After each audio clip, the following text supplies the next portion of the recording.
Welcome to Man Does Tech, where I solve the problems you didn't even know you had. You begin by making sure Rocket League is updated and the Ps5 has 2 active controllers.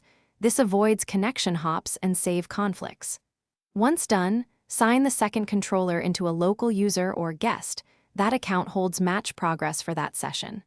Next, you launch Rocket League with your main account and wait at the title screen. Make sure to keep both controllers powered and close to the console so pairing stays stable.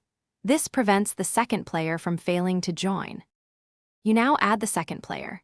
At the Rocket League main menu, press Options on the second controller to trigger the join prompt, then pick a local profile or guest so the game assigns input.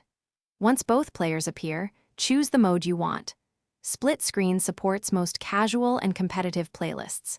Make sure to adjust each player's camera and controller dead zone to avoid discomfort or mismatch sensitivity, because you want both players comfortable and responsive once the match begins.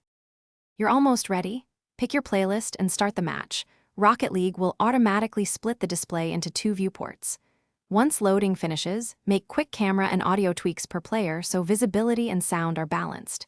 If the second controller doesn't join, first sign it to a Ps5 user explicitly, then restart Rocket League.